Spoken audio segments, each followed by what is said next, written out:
이란이 한국 선박만 먼저 빼줬습니다. 2190척이 갇혀 있었습니다. 전 세계 선박이 통행료를 내고 강제 납포를 당하는 상황에서 한국 선박 7척에만 이란 해군이 직접 호위함을 붙였습니다.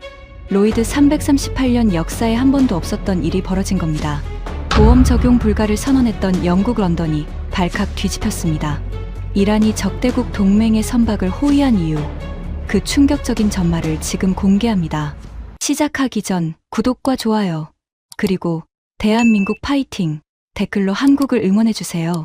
런던 로이드 본사 전쟁위험위원회 긴급 전화가 울렸습니다. 새벽 4시 17분이었어요. 호르무즈 해협이 봉쇄됐다는 속보였습니다. 전 세계 원유 물동량의 25%가 지나는 그 좁은 바닷길이 막혔어요. 갇힌 선박이 2190척이었습니다. 선원만 3만 8천 명이었어요. 보험 클레임이 동시에 쏟아지기 시작했습니다. 로이드 역사 338년 만에 가장 큰 규모의 해상 위기였습니다. 그로부터 사흘 뒤, 저는 로이드 본사 1층 언더라이팅 룸에서 제 인생을 바꿀 서류 한 장을 받았습니다. 하지만 그때는 몰랐어요. 그 서류가 제가 28년 동안 쌓아온 모든 판단 기준을 무너뜨릴 줄은요. 저는 제임스 콜린스라고 합니다. 영국 런던 로이드 보험 시장에서 28년을 일했어요. 전쟁위험 수석 심사관이었습니다. 제가 하는 일은 간단했어요. 전쟁이 나면 바다 위의 배들이 얼마나 위험한지를 숫자로 매기는 겁니다. 그 숫자에 따라 보험료가 정해지고 보험료에 따라 배가 항해할 수 있는지 없는지가 결정돼요. 제 판단 하나에 수조 원어치 화물의 운명이 달려 있었습니다. 28년 동안 저는 자부심이 있었어요. 페르시아만, 아덴만, 흑해, 남중국해, 세계 모든 분쟁 해역의 위험을 분석해왔습니다. 제 판단이 틀린 적은 거의 없었어요. 데이터가 말해주니까요. 감정이 아니라 숫자로 판단하면 틀릴 일이 없다고 생각했습니다. 그런데 그 자부심이 얼마나 오만한 것이었는지 저는 로이드 본사 3층 회의실에서 처음 깨달았어요. 호르무즈 해협이 막힌 지 나흘째 되던 날이었습니다. 로이드 본사는 런던 시티 한복판에 있어요. 라임 스트리트 한 번지. 338년 된 건물이죠. 1층 언더라이팅 룸은 천장이 높고 대리석 기둥이 늘어서 있는 거대한 홀이에요. 수백 명의 보험 중개인과 심사관이 오가며 계약서에 도장을 찍는 곳입니다. 커피 냄새와 오래된 나무 냄새가 섞여 있었고 어딘가에서 항상 전화벨이 울리고 있었어요. 하지만 그날은 분위기가 달랐습니다. 홀 전체가 소란스러웠어요. 중개인들이 복도에서 뛰어다녔고 전화기를 2대씩 들고 있는 사람이 한둘이 아니었습니다. 호르무즈 봉쇄 이후 전 세계 해운사에서 보험 문의가 폭주하고 있었거든요. 3층 회의실로 올라갔습니다. 전쟁위험위원회 긴급 회의였어요. 위원 12명이 타원형 테이블에 앉아 있었습니다. 창문 너머로 런던 시티의 유리 빌딩들이 보였어요. 4월 아침 햇살이 비스듬하게 들어오고 있었지만 회의실 안공기는 무거웠습니다. 에어컨이 돌아가고 있었는데도 등 뒤가 축축했어요. 위원장 그레이엄 윌슨이 자리에서 일어났습니다. 이른이 넘은 노인이었지만 목소리는 단단했어요. 현재 호르무즈 해협 봉쇄로 인한 피해 규모 보고부터 듣겠습니다. 제가 일어섰어요. 준비한 보고서를 펼쳤습니다. 갇힌 선박 총 2190척입니다. 유조선, 벌크선, 컨테이너선, 가스 운반선 포함이에요. 이란 혁명수비대가 하루 통과 상한을 12척으로 제한했습니다. 평소 130척이 지나던 곳이에요. 10분의 1도 안 됩니다. 통과 조건은 이란군과 사전 협의, 항로 변경, 통행료 즉시 납부예요. 보험 클레임은 현재까지 접수된 것만 847건이고 예상 총액은 최소 4조 원입니다. 회의실이 조용해졌어요. 숫자가 너무 컸습니다. 그때 맞은편에서 목소리가 들렸어요. 국적별 분류는 했나요? 리처드 해밀턴이었습니다. 전쟁위험위원회 부위원장이에요. 영국 해군에서 30년을 복무하고 퇴역한 뒤 로이드에 온 사람이었습니다. 해군 시절 중동 함대 사령관까지 올라갔어요. 큰 체구에 은발이 짧게 깎여 있었고 항상 감색 정장의 해군 배지를 달고 다녔습니다. 목소리가 굵고 느렸어요. 천천히 말하는데 한마디 한마디에 압력이 실렸습니다. 저는 해밀턴이 불편했어요. 28년을 이 업계에서 일했지만 해밀턴 앞에서는 항상 신입사원이 된 기분이었거든요. 그는 자기 의견에 반대하는 사람을 참지 못하는 성격이었습니다. 국적별로 정리했습니다. 중국 선박이 가장 많고 약 480척이에요. 다음이 일본 270척, 인도 190척 순입니다. 한국은요? 26척입니다. 해밀턴이 코웃음을 쳤어요. 콧등에 주름이 잡혔습니다. 26척이면 전체의 1%도 안 되는데 왜 한국 건이 제 책상 위에 올라와 있는 겁니까? 저는 그 질문을 예상하고 있었어요. 한국 해운사 세 곳이 로이드에 긴급 전쟁 위험 보험을 요청했거든요. HD 현대해양, 펜오션, 그리고 대한해운이었습니다. 한국 해운사들이 긴급 보험을 요청했습니다. 유조선 7척에 실린 원유만 약 1,400만 배럴이에요. 시가로 따지면 18조 원 규모입니다. 선박 26척 전체 자산 가치는 4조 8천억 원이고요. 해밀턴이 손을 들어 제 말을 끊었습니다. 콜린스, 기본적인 것부터 짚고 갑시다. 한국의 이란 관계가 어떻습니까? 저는 알고 있었어요. 한국은 미국의 핵심 동맹국입니다. 이란 입장에서는 적대 진영에 속하는 나라예요. 게다가 이란 동결 자산 문제가 아직 해결되지 않았습니다. 그러면 답이 나왔잖아요. 해밀턴이 테이블 위에 손을 탁 내려놓았습니다. 옆에 있던 서류가 흔들렸어요. 한국은 미국 동맹국이에요. 이란에게는 적대국 분류입니다. 전쟁 위험 등급 최상이에요. 보험 적용 자체가 안 됩니다. 위원들이 고개를 끄덕였어요.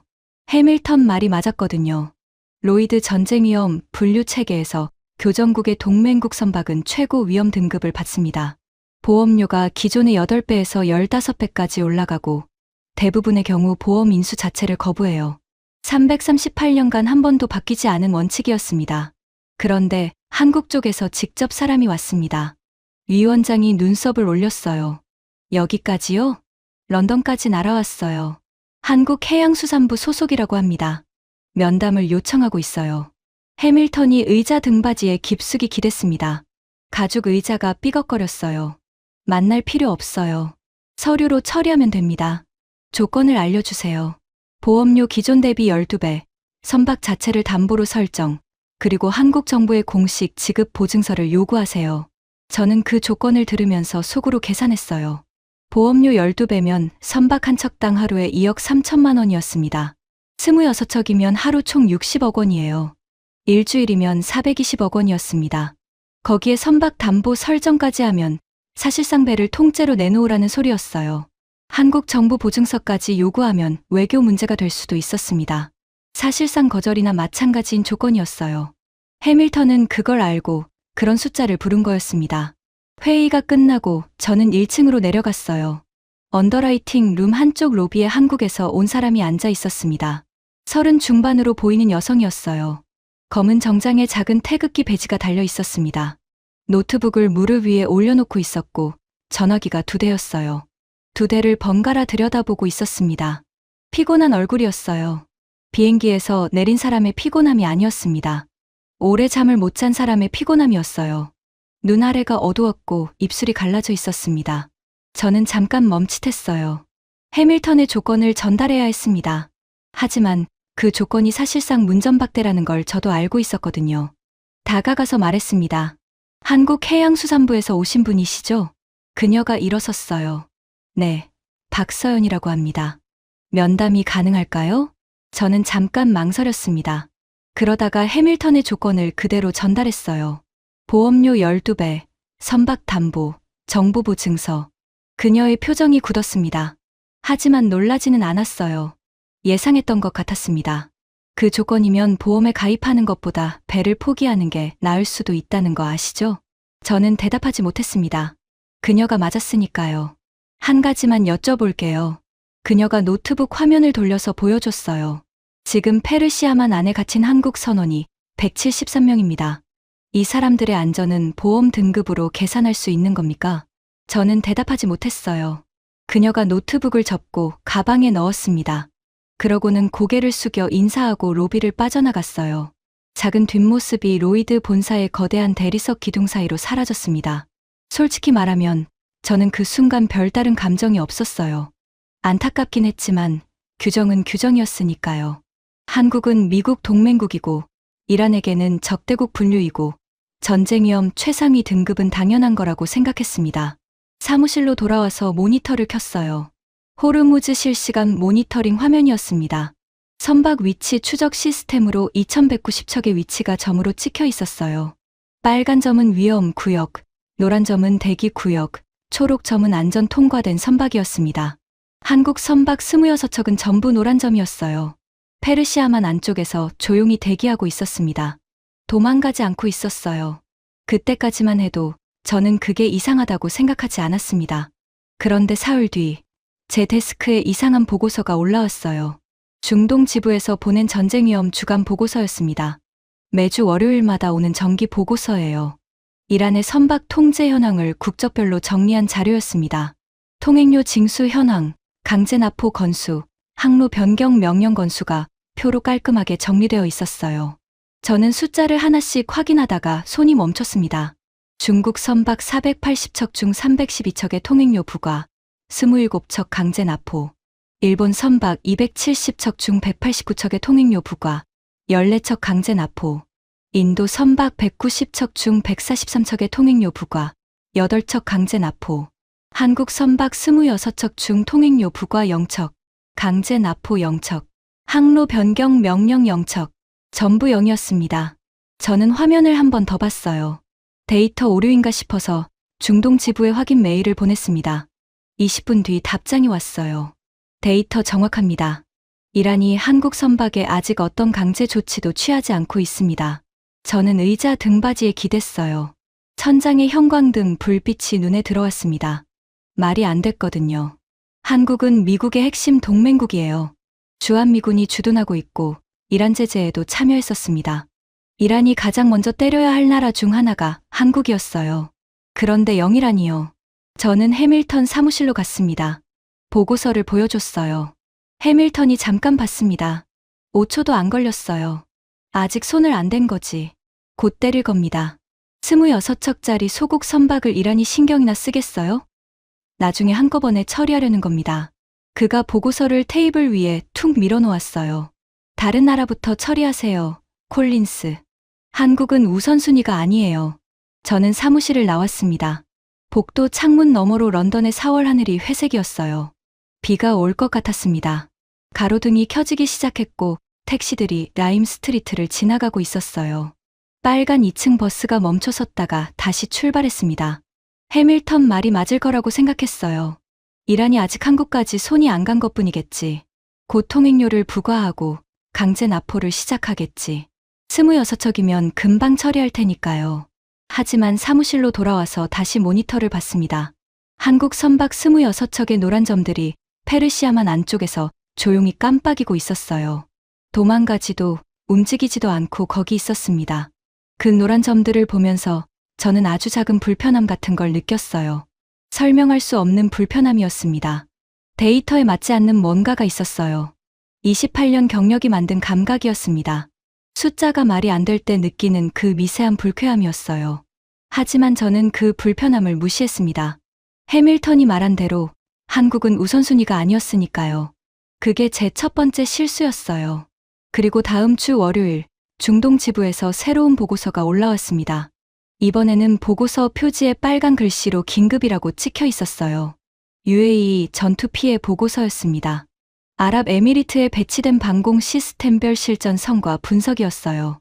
저는 커피를 한 모금 마시고 첫 페이지를 넘겼습니다. 거기에 적혀 있는 숫자를 보는 순간 커피잔을 들고 있던 손이 멈췄어요. 그 숫자가 제 28년 경력을 흔들기 시작했습니다. UAE 전투 피해 보고서 첫 페이지에 표가 하나 있었습니다. 방공 시스템별 실전 요격성과 비교표였어요. 이란 혁명수비대가 아랍에미리트를 공격했을 때 각 방공 시스템이 얼마나 막아냈는지를 정리한 자료였습니다. 로이드 전쟁보험 산정의 핵심 근거가 되는 데이터예요. 미국 패트리어트 시스템, 배치구역 알다프라 공군기지 1대, 이란 드론 및 미사일 피격수 218발, 요격 성공 147발, 요격률 67%. 그 아래에 또 하나가 있었어요. 한국 천궁 시스템, 배치구역 알막툼 산업단지 1대, 이란 드론 피격수 174발, 요격 성공 167발, 요격률 96%. 저는 그 숫자를 2번 읽었습니다. 3번 읽었어요. 96%였습니다. 174발이 날아왔는데 167발을 잡았다는 뜻이었어요. 배드민턴 셔틀콕이 아니에요. 실전에서 폭발물이 달린 드론이 쏟아지는 상황에서 10개 중 9개 반을 잡아냈다는 겁니다. 패트리어트가 67%였어요. 세계 최강이라는 미국의 방공 시스템이 67%였는데 한국 시스템이 96%였습니다. 저는 커피잔을 내려놓았어요. 손이 미세하게 떨렸습니다. 커피가 잔 벽에 부딪혀 작은 파문이 일었어요. 보험 심사관에게 이 숫자가 의미하는 바는 명확했습니다. 패트리어트 배치 구역에서는 33%의 드론이 뚫고 들어왔다는 뜻이에요.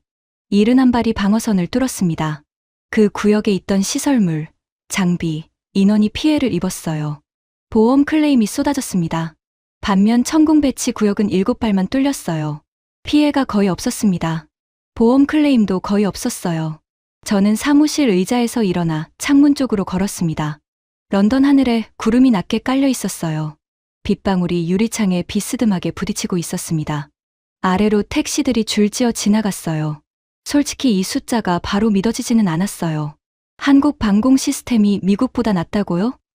저는 28년 동안 미국 군사 장비를 세계 최고로 분류해왔습니다.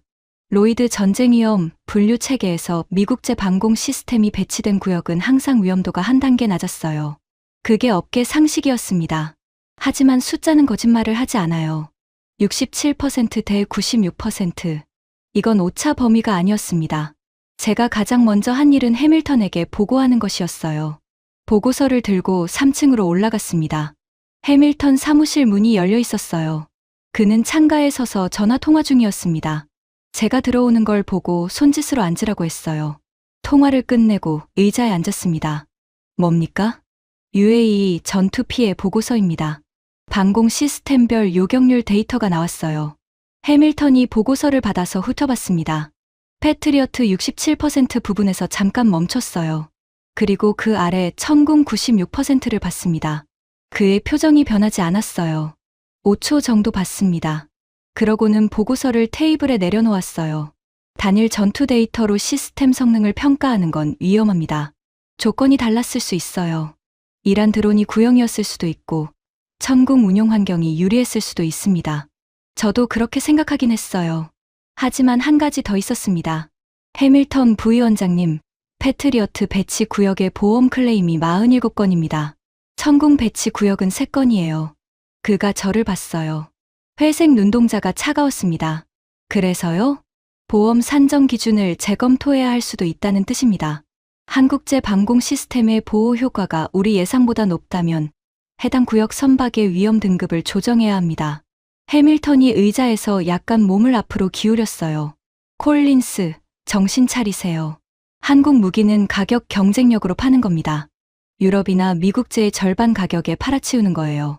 성능이 좋아서 팔리는 게 아니라 싸니까 팔리는 겁니다. 전투 한 번의 데이터를 가지고 338년 된 분류, 체계를 흔들 생각은 하지 마세요. 그가 손으로 문 쪽을 가리켰습니다. 다른 업무 보세요. 중국 선박 480척이 기다리고 있어요. 한국 26척은 나중에 처리하면 됩니다. 저는 사무실을 나왔어요. 복도를 걸으면서 볼펜을 손가락 사이에서 돌렸습니다. 습관이었어요. 생각이 복잡할 때 나오는 동작이었습니다. 해밀턴 말에도 일리가 있었어요. 단일 전투 데이터로 결론을 내리는 건 위험합니다. 하지만 96%라는 숫자가 머릿속에서 사라지지 않았어요. 그날 저녁, 집에 돌아와서 서재에 앉았습니다. 창문 밖으로 런던 교외의 가로수들이 4월 바람에 흔들리고 있었어요. 아내가 거실에서 TV를 보고 있었는데 BBC 뉴스에서 호르무즈 관련 보도가 나오고 있었습니다. 저는 노트북을 열었어요. 로이드 내부 데이터베이스에 접속했습니다. 한국 방산 수출 이력을 검색했어요. 솔직히 한국 방산에 대해 아는 게 거의 없었거든요. 영국에서 한국 무기는 관심 대상이 아니었습니다. 검색 결과가 올라왔어요. 천궁 미사일 시스템, UAE 수출, K9 자주포, 폴란드 648문 수출, FA-50 경전투기, 필리핀, 말레이시아 수출, KF-21 전투기, 개발 완료 및 양산 준비. 저는 수출 금액을 봤어요. 한국 방산 수출이 최근 몇 년 사이에 급격히 늘어나 있었습니다.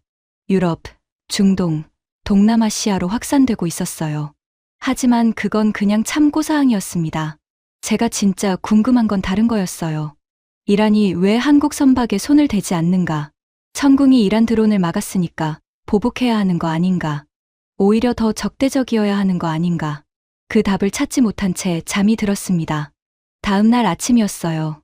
사무실에 출근하자마자 전화가 왔습니다. 오슬로에서 온 전화였어요. 에릭 한센이었습니다. 노르웨이 최대 해운 분석 회사 프레이트웨이브의 수석 분석가예요. 로이드와 20년 넘게 파트너 관계를 유지해온 사람이었습니다. 제 오랜 친구이기도 했어요. 에릭이 전화를 받자마자 말했습니다.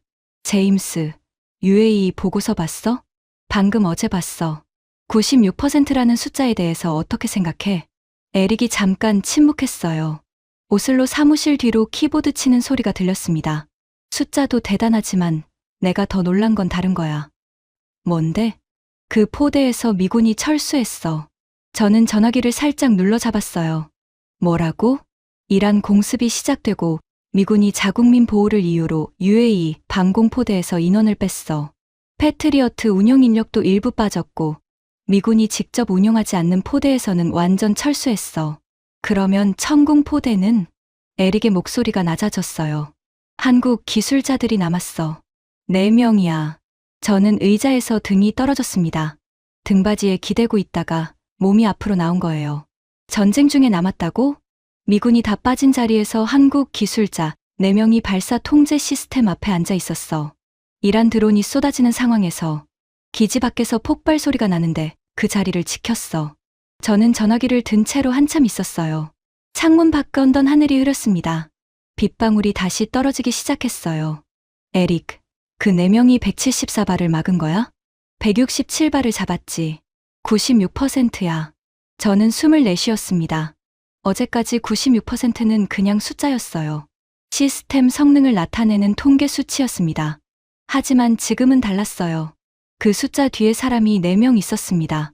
미군이 떠난 자리에서 폭발 소리를 들으면서 스크린 앞에 앉아 있었던 사람 4명이요. 에릭이 말을 이었어요. 그리고 이란이 그걸 알고 있어. 뭐라고? 이란 혁명수비대가 공격 후 피해 분석을 했을 거야. 자기들이 쏜 드론이 어디서 막혔는지 이란이 모르겠어. 패트리어트 구역은 뚫렸는데 다른 구역에서 96%가 막혔어. 미군이 없는 포대에서 막혔어. 이란이 조사를 안 했을 리 없지. 저는 그 말의 의미를 천천히 소화했습니다. 이란 입장에서 보면 이런 거였어요. 자기들이 총력으로 쏜 드론을 미국 시스템은 67% 막았고 한국 시스템은 96% 막았어요. 그런데 미국 포대에서는 미군이 운용하고 있었고 한국 포대에서는 미군이 다 빠지고 한국 기술자 4명만 남아서 막았습니다. 에릭이 덧붙였어요. 제임스, 나는 이란 문화를 잘 몰라. 하지만 페르시아 사람들한테 전장에서 도망가지 않는다는 게 어떤 의미인지는 좀 알아. 수천 년 전사 문화의 나라야. 적이 도망가면 경멸하고 끝까지 자리를 지키면 경외해. 이란의 눈에 한국인 4명이 어떻게 보였겠어? 저는 대답하지 못했어요. 28년 동안 숫자로 위험을 계산해왔습니다. 선박 톤수, 화물 가치, 항로 위험도, 교전 확률, 전부 숫자였어요. 그런데 지금 에릭이 말하는 건 숫자가 아니었습니다. 사람이었어요. 도망가지 않은 사람. 전화를 끊고 저는 한참 동안 모니터를 봤습니다. 한국 선박 26척의 노란 점들이 여전히 페르시아만 안에서 깜빡이고 있었어요. 이제 그 노란 점들이 다르게 보이기 시작했습니다. 점심 무렵이었어요. 저는 해밀턴에게 다시 갔습니다. 에릭에게 들은 내용을 전달했어요. 미군 철수 후 한국 기술자 잔류. 이란이 이를 인지하고 있을 가능성. 해밀턴의 반응은 차가웠습니다. 콜린스, 당신 한국 로비라도 받았어요? 저는 멈칫했어요. 목 뒤로 열기가 올라왔습니다. 사실을 보고하는 겁니다. 사실, 전쟁터에서 기술자 4명이 남아 있었다는 게 사실이면 그건 무모한 거지 대단한 게 아니에요. 명령 체계가 엉망이었다는 뜻이야. 철수 명령이 제대로 하달되지 않았거나 한국군 지휘 체계에 문제가 있었다는 증거예요. 해밀턴이 일어섰어요. 키가 저보다 한 뼘은 컸습니다. 위에서 내려다보면서 말했어요. 보험 심사관은 감정으로 판단하지 않습니다. 숫자로 판단해요. 한국은 미국 동맹국이고 이란에게 적대국 분류이고 전쟁 위험 최상위 등급입니다. 그게 팩트예요. 기술자가 남았든 말았든 등급이 바뀔 이유가 없어요.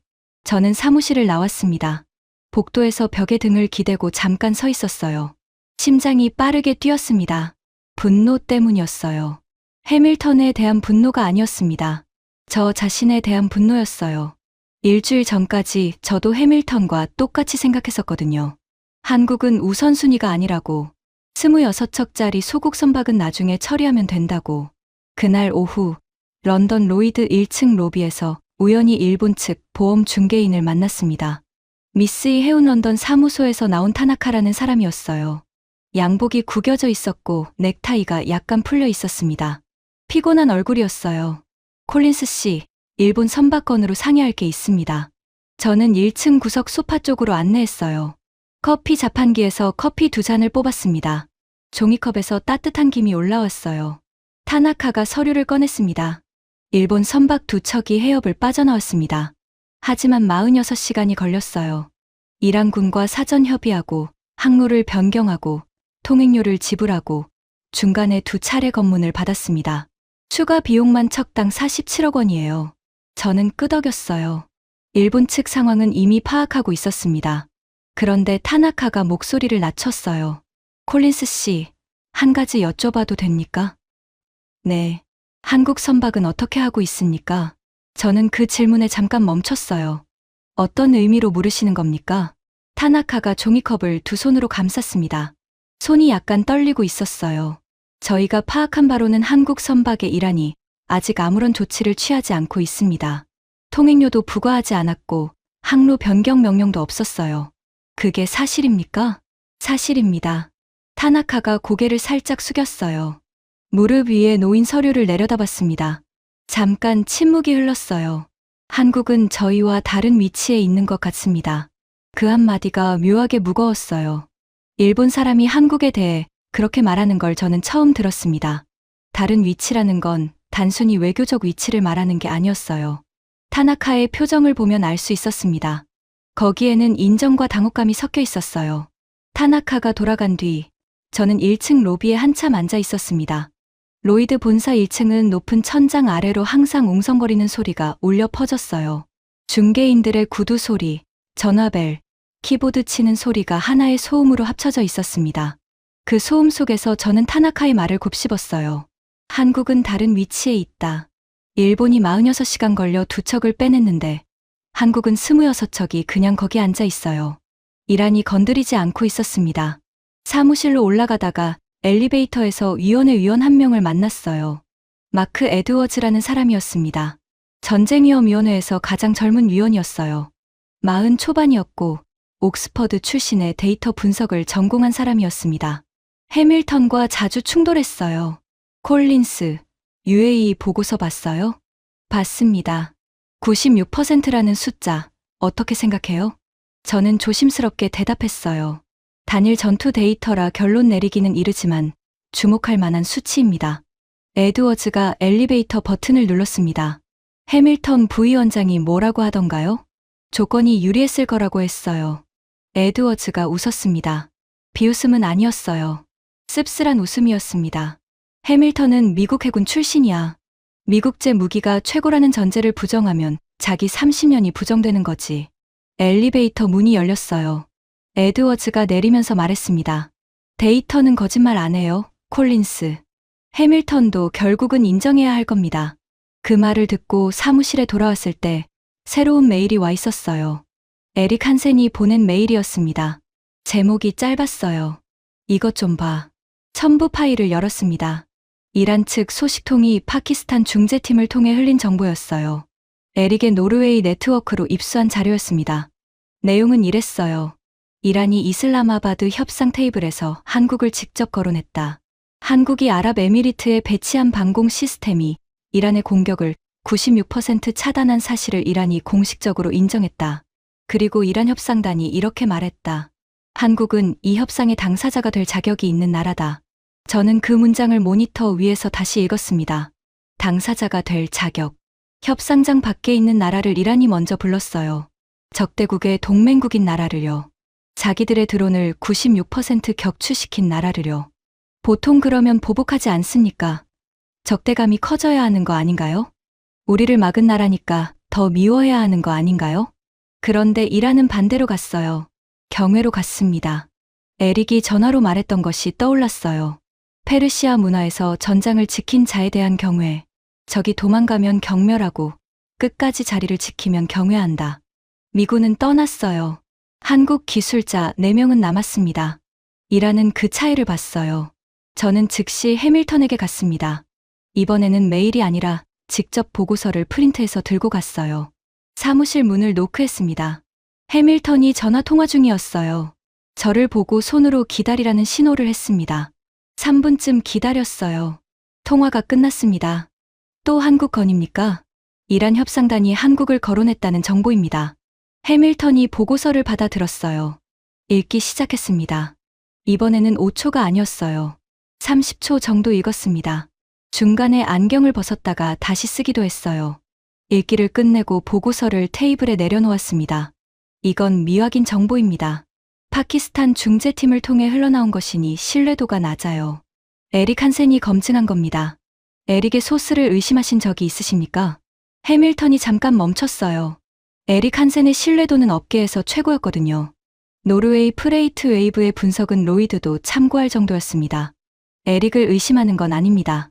하지만 이란의 의도를 우리가 해석할 수는 없어요. 이란이 한국을 거론한 건 전략적 계산일 수 있습니다. 미국을 견제하기 위해 한국을 카드로 쓰려는 것일 수도 있어요. 제가 말했습니다. 그렇다 하더라도 이란이 한국 선박에 손을 대지 않고 있다는 사실은 변하지 않습니다.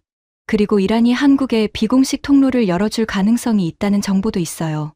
만약 그게 현실이 되면 우리의 위험 등급 분류가 틀렸다는 뜻입니다. 해밀턴의 표정이 굳었어요. 눈 주위 근육이 경직되는 게 보였습니다. 콜린스. 목소리가 낮아졌어요. 낮지만 무거운 목소리였습니다. 당신이 28년 동안 이 자리에 앉아 있었던 건 감정이 아니라 원칙을 지켰기 때문이에요. 로이드의 전쟁 위험 분류 체계는 338년간 쌓인 데이터와 원칙 위에 서 있습니다. 한 번의 전투 데이터와 미확인 정보로 그 체계를 흔드는 건 무책임한 행동이에요. 그가 일어섰습니다.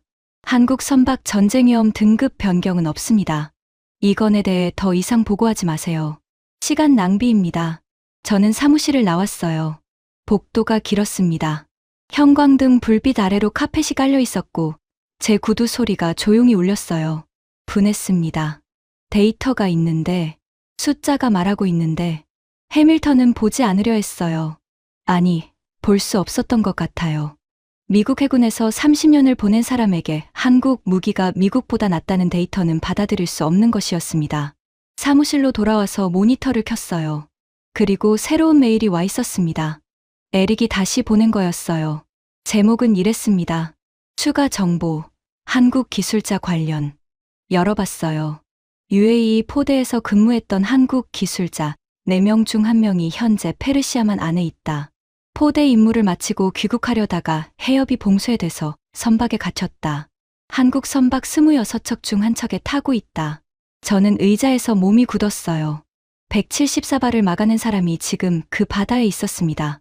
귀국하지 못하고 좁은 해협 안쪽 배 위에 갇혀 있었어요. 창문 밖 언던 하늘에 저녁 노을이 번지고 있었습니다. 구름 사이로 주황빛이 유리 빌딩들을 비추고 있었어요. 멀리 템스강이 보였습니다. 그 강이 북해로 흘러가고 북해가 대서양으로 이어지고 그 바다가 인도양을 거쳐 페르시아만까지 닿을 거예요. 그 먼 바다 어딘가에 한국 기술자가 배 위에서 기다리고 있었습니다. 미군이 떠난 자리에서 174발을 막아낸 사람이요. 도망가지 않았던 사람이요. 저는 그날 밤 잠이 오지 않았어요. 다음 날 아침, 저는 결심했습니다. 해밀턴이 막더라도 이 건을 포기할 수 없었어요. 위원장 윌슨에게 직접 보고서를 올리기로 했습니다. 해밀턴을 건너뛰는 거였어요. 28년 경력에서 처음 하는 일이었습니다. 위험한 선택이었어요. 해밀턴을 적으로 돌리는 거니까요. 하지만 데이터가 말하고 있었습니다. 숫자가 말하고 있었어요. 그리고 숫자 뒤에 있는 사람이 지금도 그 바다에서 기다리고 있었습니다. 보고서를 작성하기 시작했어요. 제목을 이렇게 정했습니다. 호르무즈 해협 위기에서의 한국 선박 전쟁 위험 등급 재분류 검토 보고서. 주요 내용은 3가지였어요. 첫째, 이란이 한국 선박에 어떤 강제 조치도 취하지 않고 있다는 사실. 통행료 연건, 강제 납포 연건, 항로 변경 명령 연건. 둘째, 천궁 방공 시스템의 실전 성과. 패트리어트 67% 대비 96% 요격률. 이에 따른 보험 클레임 차이. 셋째, 이란이 한국의 비공식 통로를 열어줄 가능성. 이란 협상단이 한국을 당사자로 거론한 정보. 보고서를 쓰면서 제 손이 떨렸어요. 28년 동안 상사의 지시를 거스른 적이 없었거든요. 해밀턴이 더 이상 보고하지 말라고 했는데 위원장에게 직접 올리는 거였습니다. 하지만 멈출 수 없었어요. 모니터 한쪽에 호르무즈 실시간 화면이 켜져 있었습니다. 한국 선박 26척의 노란 점들이 여전히 거기 있었어요. 그 중 한 척에 174발을 막아낸 기술자가 타고 있었습니다. 보고서를 완성한 건 밤 11시였어요. 사무실에 저 혼자 남아 있었습니다. 런던 시티의 야경이 창문 너머로 반짝이고 있었어요. 가로등 불빛이 비에 젖은 보도를 비추고 있었습니다. 프린트 버튼을 눌렀어요. 프린터가 작동하면서 따뜻한 종이가 나왔습니다. 12페이지짜리 보고서였어요. 내일 아침 위원장에게 직접 전달하기로 했습니다. 해밀턴이 알면 저를 위원회에서 쫓아낼 수도 있었어요. 28년 경력이 한순간에 끝날 수도 있었습니다. 하지만 그건 상관없었어요. 338년 된 로이드의 분류 체계가 틀렸을 수 있다는 걸 보여줘야 했으니까요. 다음 날 아침이 밝았습니다. 로이드 본사 3층 위원장 사무실 앞에 도착한 건 8시 15분이었어요. 위원장 윌슨은 항상 8시에 출근했습니다. 비서에게 면담을 요청했어요. 10분 뒤 사무실로 불려 들어갔습니다. 윌슨이 책상 뒤에 앉아 있었어요. 은퇴 안경 너머로 저를 봤습니다. 콜린스, 무슨 일이죠? 보고서를 내밀었어요. 한국 선박 전쟁 위험 등급 재분류 검토 보고서입니다. 윌슨이 안경을 올려 쓰고 보고서를 펼쳤습니다. 첫 페이지를 넘기고 두 번째, 세 번째, 중간에 멈춰서 96%라는 숫자를 한참 봤어요. 해밀턴 부위원장은 이 보고서를 알고 있습니까? 모릅니다. 제가 독립적으로 작성했습니다. 윌슨이 안경을 벗었어요. 눈을 비비고 다시 쓰셨습니다. 긴급위원회를 소집하겠습니다. 오늘 오후 3시. 제 심장이 세게 뛰었어요. 긴급위원회라는 건 위원 12명, 전원이 모인다는 뜻이었습니다. 해밀턴도 당연히 거기 있을 거예요. 감사합니다. 콜린스. 위원장이 저를 불렀어요. 이 보고서 내용이 맞다면 해밀턴은 물론이고 로이드 전체가 흔들립니다. 각오하세요. 각오하고 있습니다. 사무실을 나왔어요. 복도를 걸으면서 시계를 봤습니다. 오후 3시까지 7시간이 남아 있었어요.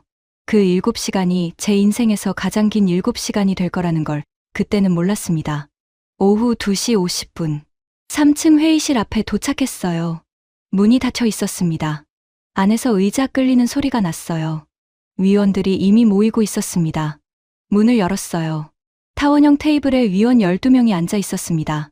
윌슨 위원장이 상석에 있었고 해밀턴이 그 오른쪽에 앉아 있었어요. 해밀턴이 저를 봤습니다.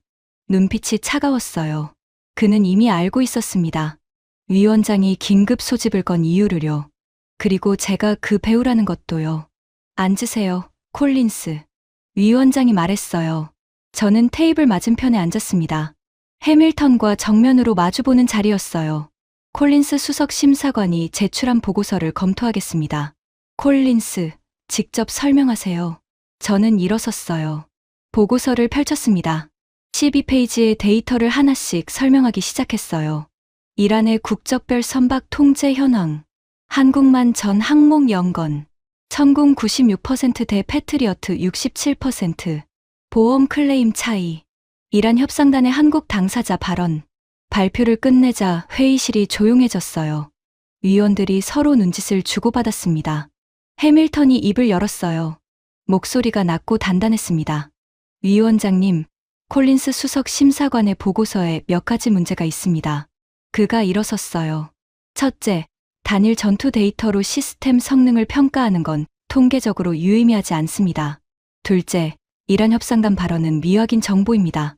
셋째, 338년간 한 번도 변경되지 않은 동맹국 분류 기준을 미확인 정보 하나로 바꾸는 건 전례가 없는 위험한 선례를 만드는 겁니다. 위원들이 고개를 끄덕였어요. 해밀턴 말이 논리적이었거든요. 하지만 저도 준비하고 있었습니다. 해밀턴 부위원장님, 한 가지 여쭙겠습니다. 이란이 한국 선박에 강제 조치를 취하지 않은 기간이 얼마나 됩니까? 해밀턴이 잠깐 멈췄어요. 봉쇄 시작 이후 현재까지입니다. 40일 이상이에요. 40일 동안 2190척 중 한국 26척에만 연건입니다. 이걸 우연이나 순서의 문제로 설명할 수 있습니까? 회의실이 다시 조용해졌어요. 에드워즈 위원이 끼어들었습니다. 데이터만 놓고 보면 콜린스 수석의 주장에 일리가 있습니다. 40일간 전 항목영이라는 건 통계적으로 유의미해요. 해밀턴이 에드워즈를 봤어요. 눈빛이 날카로웠습니다. 위원장이 말했어요. 오늘은 여기까지 합시다. 추가 데이터가 들어오면 다시 논의하겠습니다. 회의가 끝났어요. 결론은 나지 않았습니다. 하지만 위원 12명 중 최소 2~3명은 제 보고서에 관심을 보였어요. 에드워즈가 확실히 제 편이었고 위원장도 중립적이지만 데이터에는 관심을 보였습니다. 해밀턴이 회의실을 나가면서 제 옆을 지나갔어요. 멈추지 않았습니다. 하지만 낮은 목소리로 한마디를 했어요. 후회하게 될 거예요. 콜린스. 저는 대답하지 않았습니다. 회의실 창문 너머로 런던 시티의 오후 햇살이 비스듬하게 들어오고 있었어요. 유리 빌딩들이 반짝이고 있었습니다. 후회는 하지 않았어요. 하지만 불안하긴 했습니다. 해밀턴은 로이드에서 막강한 사람이었거든요. 그를 적으로 돌린 건 위험한 일이었어요. 사무실로 돌아와서 모니터를 켰습니다. 한국 선박 26척의 노란 점들이 여전히 페르시아만 안에 있었어요. 변하지 않았습니다. 그런데 그 중 한 척의 위치가 살짝 움직인 것 같았어요. 해협 입구 쪽으로 아주 조금. 화면 오류일 수도 있었습니다. 하지만 저는 그 움직임을 한참 봤어요. 뭔가가 시작되고 있었습니다. 그리고 다음 날 새벽, 제 전화기가 울렸어요. 에릭 한센이었습니다. 새벽 5시였어요. 제임스, 지금 뉴스 봐. 지금 당장. 저는 침대에서 일어나 거실로 나갔어요. TV를 켰습니다. BBC 긴급 속보가 나오고 있었어요. 화면 아래 자막이 흐르고 있었습니다.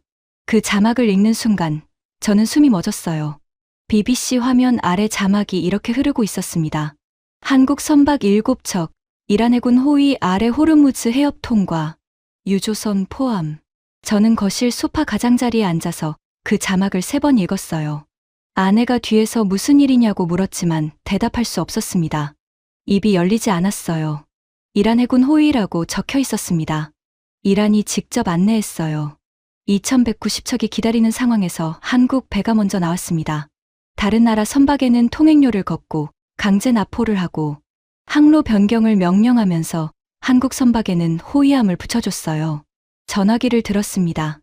에릭이 아직 전화 너머에 있었어요. 에릭, 이게 사실이야? 지금 프레이트 웨이브 추적 시스템으로 확인 중이야. 한국 선박 7척이 오늘 새벽 3시에 해협 진입했어. 이란 초계함 2척이 양옆에서 호위했고 이란 해군이 안전 항로를 직접 안내했어. 통과 소요 시간 8시간이야. 8시간이요. 일본이 2척 빼는데 46시간 걸렸는데 한국은 7척을 8시간 만에 빼냈습니다. 이란 해군이 직접 길을 열어줬으니까요. 에릭이 말을 이었어요. 제임스, 그리고 하나 더 있어. 뭔데? 7척 중에 별표 찍힌 선박이 포함됐어. 저는 숨을 멈췄어요. 별표 찍힌 선박. 그 포대 기술자가 타고 있던 배였습니다. 174발을 막아낸 사람. 미군이 떠난 자리에서 도망가지 않았던 사람.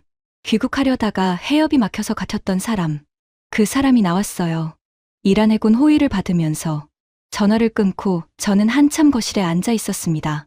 TV에서는 BBC 앵커가 전문가와 토론하고 있었어요. 전문가가 이례적이라는 단어를 반복하고 있었습니다. 이례적인 조치, 이례적인 대우, 이례적인 선례. 맞았어요. 이례적이었습니다. 로이드 338년 역사에서 한 번도 없었던 일이에요. 교전 중인 나라가 적대 진영 동맹국의 선박을 해군 호위로 보내주는 일은 단 한 번도 기록된 적이 없었습니다. 아침 7시에 집을 나섰어요. 평소보다 1시간 일찍이었습니다. 런던 지하철은 아직 붐비지 않았어요. 뱅크역에서 내려 라임 스트리트까지 걸었습니다. 4월 아침 공기가 차가웠어요. 빗방울이 간간히 떨어지고 있었고 보도 위에 낙엽이 젖어 있었습니다. 로이드 본사 앞에 도착했을 때 해밀턴의 차가 이미 주차장에 있었어요. 그도 일찍 온 거였습니다. BBC 뉴스를 본 게 분명했어요. 3층으로 올라갔습니다. 위원장 사무실 앞에 해밀턴이 서 있었어요. 저를 봤습니다. 표정이 없었어요. 무표정이었는데 그 무표정이 오히려 불안했습니다.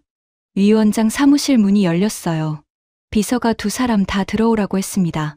윌슨 위원장이 책상 뒤에 앉아 있었어요. TV가 켜져 있었고 BBC가 나오고 있었습니다. 한국 선박 통과 관련 보도가 계속 이어지고 있었어요. 둘 다 앉으세요. 저와 해밀턴이 나란히 앉았습니다. 위원장이 TV를 껐어요. 상황은 아셨죠? 긴급위원회를 소집합니다. 오전 10시. 해밀턴이 입을 열었어요. 위원장님, 한국 선박 통과는 이란의 전략적 판단일 수 있습니다. 미국을 견제하기 위한 카드일 수도 있어요. 이것만으로 분류 체계를 변경하는 건 시기상조입니다. 윌슨이 안경 너머로 해밀턴을 봤어요. 해밀턴, 이란 해군이 적대국 동맹의 선박을 호위한 건 어떤 카드로 해석하는 겁니까? 해밀턴이 잠깐 멈췄어요. 대답하지 못했습니다. 저는 그 침묵에서 338년 된 성벽에 금이 가는 소리를 들었어요. 오전 10시, 3층 회의실, 위원 12명이 전원 모였습니다. 분위기가 이전 회의와 완전히 달랐어요. 이전에는 해밀턴의 말에 대부분이 고개를 끄덕였지만 이번에는 달랐습니다. 위원들이 서로 얼굴을 보고 있었어요. 불안한 얼굴이었습니다. 콜린스, 최신 상황을 보고하세요. 저는 일어섰습니다. 오늘 새벽 한국 선박 7척이 이란 해군 호위 아래 호르무즈 해협을 통과했습니다. 소요 시간 8시간이에요. 일본 선박 2척이 46시간 걸린 것과 비교하면 6분의 1도 안 되는 시간입니다. 이란이 직접 안전 항로를 안내했고 통행료를 부과하지 않았어요. 이란 측은 한국 선박 나머지 19척에 대해서도 순차적 통과를 비공식으로 보장했습니다. 회의실이 완전히 조용해졌어요. 에어컨 소리만 들렸습니다. 그리고 한 가지 더 보고할 내용이 있습니다. 저는 잠깐 숨을 들이쉬었어요. 통과한 7척 중 한 척에 UAE 방공포대 근무 기술자가 탑승하고 있었습니다. 이란 드론 174발을 96% 요격한 그 포대에서 근무했던 한국 기술자예요. 미군이 철수한 뒤에도 자리를 지킨 4명 중 1명이었습니다. 포대 임무를 마치고 귀국하려다 해협 봉쇄로 선박에 갇혀 있었어요. 멈췄습니다. 이란은 이 사실을 알고 있었습니다. 자국 드론을 96% 격추시킨 사람이 그 배에 타고 있다는 걸 알면서도 이란 해군은 그 배를 호위해서 내보냈습니다. 회의실의 공기가 바뀌었어요. 누군가 숨을 크게 내쉬는 소리가 들렸습니다. 에드워즈 위원이 먼저 말했어요. 콜린스, 지금 말하는 건 이란이 자국 공격을 막은 사람이 탄 배를 직접 호위해줬다는 겁니까? 그렇습니다. 왜요? 저는 대답했어요. 이란 문화에서 전장을 지킨 자에 대한 경외가 있습니다. 미군이 철수했을 때 한국 기술자들은 남았어요. 이란 혁명수비대 내부에서 그 보고서가 올라갔을 겁니다. 한국은 도망가지 않았다고요. 페르시아 수천 년 전사 문화에서 그건 경멸의 대상이 아니라 경외의 대상이에요. 침묵이 흘렀습니다. 해밀턴이 의자에 앉아 있었어요. 테이블 위에 두 손을 포개고 있었습니다. 손등에 핏줄이 솟아 있었어요. 입술이 약간 떨리는 것 같았습니다. 위원장이 물었어요. 해밀턴, 의견 있습니까? 침묵이었어요. 5초가 지났습니다. 10초가 지났어요. 회의실 시계 초침 소리가 또록또록 들렸습니다.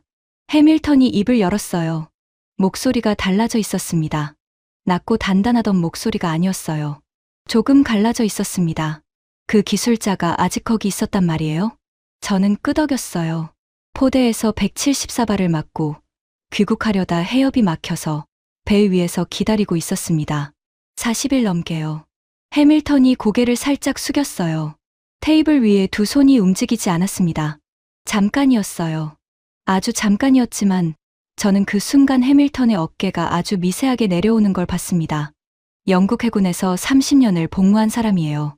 전장에서 자리를 지킨다는 것의 무게를 모를 리 없었습니다. 누구보다 잘 알고 있었을 거예요. 해밀턴이 고개를 들었어요. 위원장을 봤습니다. 위원장님. 네. 콜린스의 보고서를 다시 검토하겠습니다. 회의실 전체가 숨을 쉬었어요. 에드워즈가 고개를 돌려 저를 봤습니다. 다른 위원들도 저를 봤어요. 해밀턴이 말을 이었습니다. 제가 틀렸을 수 있습니다. 338년간 전쟁 위험 분류 체계가 한 번도 바뀌지 않은 건 체계가 완벽해서가 아니라 이런 경우가 없었기 때문일 수 있어요. 그가 저를 봤어요. 콜린스, 한국 해운사에 연락하세요. 제가 직접 전화하겠습니다. 저는 그 말을 듣는 순간 목이 메었어요. 해밀턴이 한국 해운사에 직접 전화하겠다는 건 사과의 의미였습니다. 보험료 12배, 선박 담보, 정보보 증서, 그 굴욕적인 조건을 제시했던 사람이 직접 전화하겠다고 했어요. 위원장이 말했습니다. 한국 선박 전쟁 위험 등급 재분류안을 표결에 붙이겠습니다. 찬성 12표, 반대 0표, 만장일치였어요. 해밀턴도 찬성에 손을 들었습니다. 회의가 끝나고 위원들이 하나씩 나갔어요. 저는 마지막까지 회의실에 남아 있었습니다. 창문 너머로 런던 시티의 정오 햇살이 들어오고 있었어요. 유리 빌딩들이 빛나고 있었습니다. 하늘이 맑았어요. 아침에 내리던 비가 그쳐 있었습니다. 해밀턴이 문 앞에서 멈춰 섰어요. 뒤를 돌아봤습니다. 콜린스. 네. 28년 동안 당신이 이 자리에 있었던 건 원칙을 지켜서가 아니에요. 데이터를 포기하지 않아서예요. 그러고는 나갔습니다. 구두 소리가 복도에 울렸어요. 점점 멀어졌습니다. 저는 빈 회의실에 혼자 앉아 있었어요. 타원형 테이블 위에 아까 발표했던 보고서가 펼쳐져 있었습니다. 12페이지짜리 보고서. 제가 밤 11시까지 사무실에서 혼자 쓴 보고서였어요. 그 보고서의 마지막 페이지에 제가 적어놓은 결론이 있었습니다. 로이드의 전쟁 위험 분류 체계는 선박의 국적과 동맹 관계를 기준으로 위험을 산정합니다. 하지만 호르무즈 사태에서 한국 선박의 실제 위험은 이 체계가 예측한 것과 정반대로 나타났습니다. 무기의 성능이 신뢰를 만들었고 사람이 그 신뢰를 증명했으며 그 신뢰가 보험보다 먼저 작동했습니다. 저는 그 문장을 다시 읽었어요. 28년 동안 숫자로 위험을 계산해왔습니다. 선박 톤수, 화물 가치, 항로 위험도, 교전 확률, 전부 숫자였어요. 스프레드시트에 넣으면 보험료가 나왔습니다. 명확했어요. 감정이 끼어들 여지가 없었습니다. 하지만 이번에는 달랐어요. 천궁이 96%를 막아낸 건 숫자였습니다. 하지만 미군이 떠난 자리에서 4명이 남은 건 숫자가 아니었어요. 이란이 그들을 경외한 건 데이터로 설명할 수 없었습니다. 그리고 그 경외가 2190척 중 한국을 먼저 내보낸 건 어떤 보험 모델에도 들어있지 않았어요. 저는 창문 쪽으로 걸었습니다. 런던 시티가 내려다 보였어요. 템스강이 멀리 보였습니다. 그 강이 바다로 흘러가고 그 바다 어딘가에 한국 선박들이 지금 인도양을 지나고 있을 거예요. 거제도 조선소에서 만들어진 배들이었습니다. 한국 사람들이 용접하고 도장하고 시운전한 배들이에요. 그 배들 위에서 한국 선원들이 40일을 버텼습니다. 도망가지 않고요. 여러분의 아버지가 있었습니다. 새벽에 일어나 공장으로 가고 뜨거운 불꽃 속에서 하루를 보내고 월급을 받아 아이를 키운 사람들이었어요. 여러분의 어머니가 있었습니다.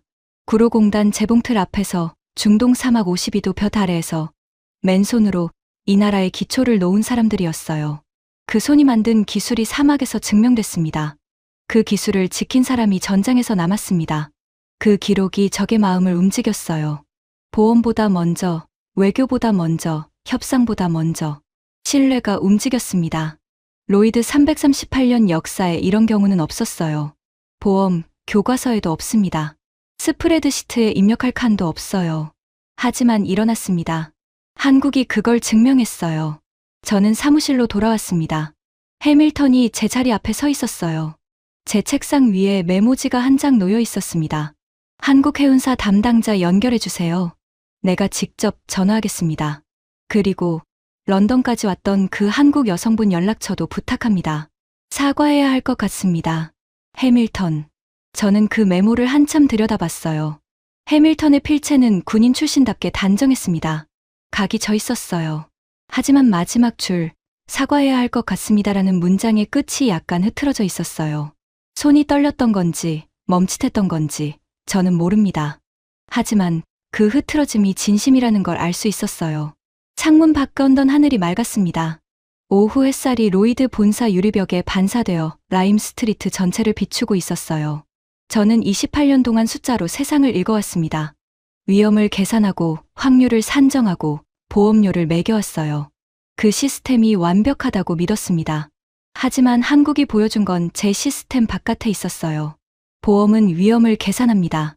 하지만 신뢰는 계산할 수 없었습니다. 도망가지 않는 사람의 가치를 스프레드시트에 넣을 수는 없었어요. 적이 보낸 경외를 보험료로 환산할 수는 없었습니다. 한국이 그걸 증명했어요. 무기로, 사람으로, 신뢰로.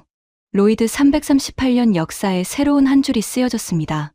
그리고 그 한 줄을 쓴 건 거제도 도크에서 배를 만들었던 손이었고, 구로공단에서 새벽 4시에 재봉틀을 밟았던 발이었고, 중동 사막에서 파이프를 잡았던 손마디였습니다. 여러분이 그 저력이었어요.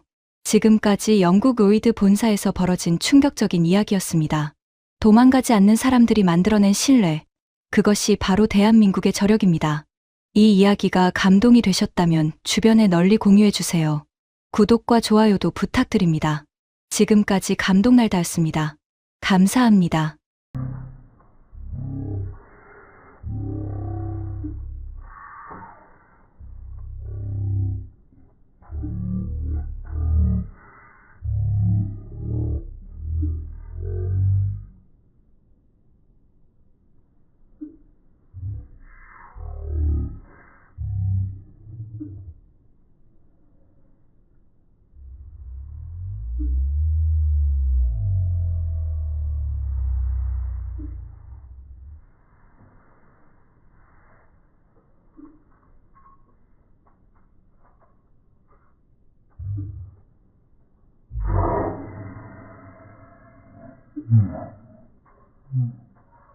음.